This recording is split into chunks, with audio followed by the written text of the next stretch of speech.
وإذ قال لقمان لابنه وهو يعظه يا بني لا تشرك بالله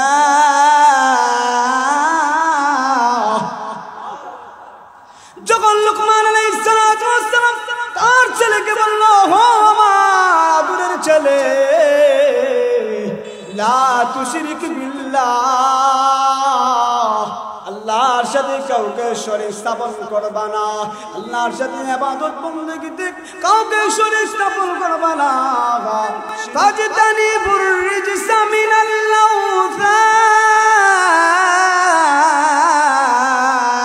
আওসান আমার আল্লাহ জানা দেন মুসলমানেরা তোমরা শিরক হয় এমন কোন কার্যকলাপ তোমাদের দ্বারা করবা না ফাজতানিবুর রিজসা মিনাল আওসান ওয়াজতানিবু কাওলাজ জুর মূর্তি পূজা যে মূর্তি পূজা খানে কাবার মধ্যে আল্লাহর নবী বিশ্ব নবী রাহমাতুল লিল আলামিন 360টা দেব দেবীকে মূর্তিকে আল্লাহ পাক রব্বুল আলামিন আমার নবীর মাধ্যমে চুরমার করে ভেঙে দিয়েছিলেন আজকে তুমি মূর্তি পূজার মধ্যে যাও সরস্বতীর পূজার মধ্যে যাও দুর্গা পূজার মধ্যে যাও আবার তুমি মুসলমানও দাবি করো এমন মুসলমান আল্লাহর নবী বিশ্ব নবী রাহমাতুল লিল আলামিন বলেন যারা শিরকি কার্যকলাপ থেকে বাঁচা থাকবে মাম্মাতা লা ইউশরিক বিল্লাহ দাখালাল জান্নাহ আল্লাহর নবী বিশ্ব নবী রাহমাতুল লিল আলামিন জানায় দেন যারা আল্লাহর সাথে শরীক স্থাপন করার থেকে নিয়া এক আল্লাহর সাথে আমলের মাধ্যমে আর কাউকে শরীক স্থাপন করবে না আমার আল্লাহ জানায় দেন এমন মুসলমান যখন দুনিয়া ছেড়ে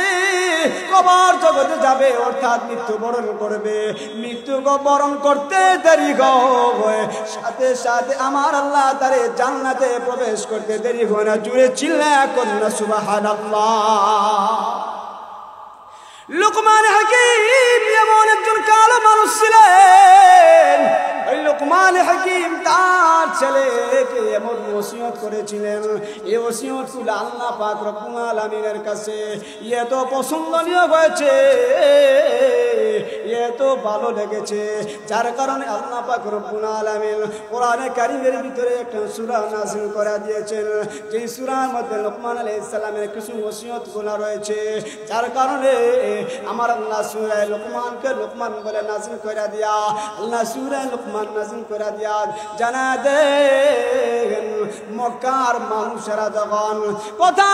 যখন তারা সালিশের মধ্যে বসতো সাথে সাথে লুকমান হাকিমের উপদেশগুলো দিত ইহুদিরা লুকমান হাকিমের উপদেশগুলো দিত এই মুহূর্তে আমার আল্লাহ আয়াত নাযিল করিয়া জানা দিলেন ওয়াইদ ক্বালা লুকমানু লিবনিহি ওয়া হুয়া ইয়াইযুহু ইয়া বুনাইয়া লা তুশরিক বিল্লাহ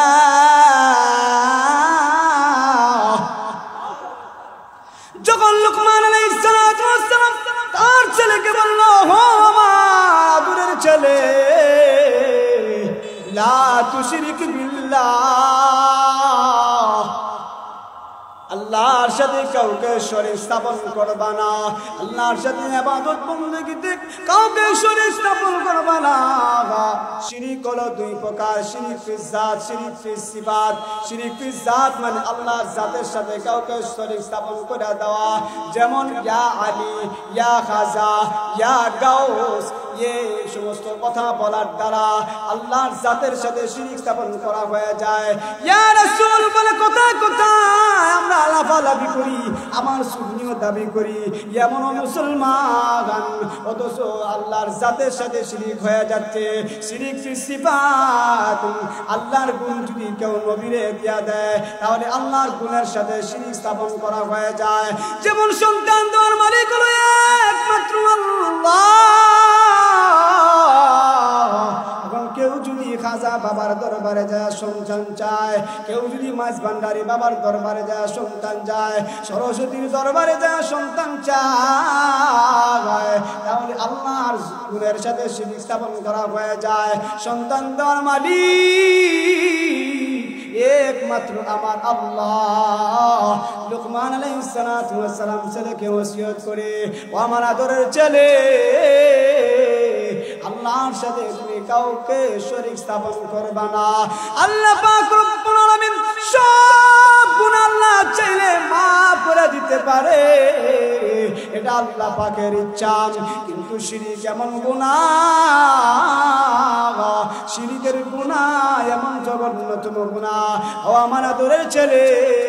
ইন্না শিরকা লাযুলমুন আযীম।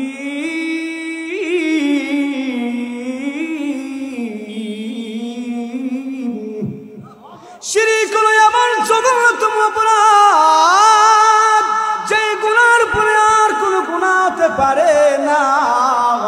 আমার আল্লাহ জানায় দেন, ও আমার আদরের ছেলে, তুমি আল্লাহর সাথে কাউকে শরীক স্থাপন করবা না। সন্তান দেওয়ার মালিক আমি আল্লাহ। আমি আল্লাহ কাউকে ছেলে সন্তান দেয়, আবার কাউকে মেয়ে সন্তান দেয়, আবার কাউকে আমি আল্লাহ কোনো কিছুও দেই না। ইয়াহাবু লিমান ইয়াশাউ ইনাসা ওয়া ইয়াহাবু লিমান ইয়াশাউ যুকুর আও ইউযাওযিজুহুম যুকরানা ওয়া ইনাসা ওয়া ইয়াজআলু মান ইয়াশাউ আকিমা ইন্নাহু আলীমুন কাদির।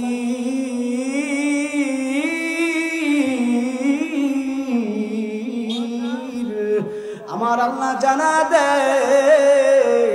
বান্দারে সন্তান চাইনি তুই একমাত্র আল্লাহর কাছে।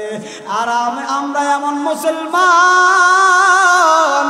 মুসলমানও দাবি করি, আবার সরস্বতীর পূজার মধ্যে যায়। অথচ আমার আল্লাহ বলেন, মূর্তি পূজা তোমরা করিও না, কোনো দরগার কাছে, দুর্গার কাছে, কোনো মাজারের মধ্যে যায় তোমরা মান্যত করিয়া সন্তান চাইবা না। সন্তান দেওয়ার মালিক আমি আল্লাহ।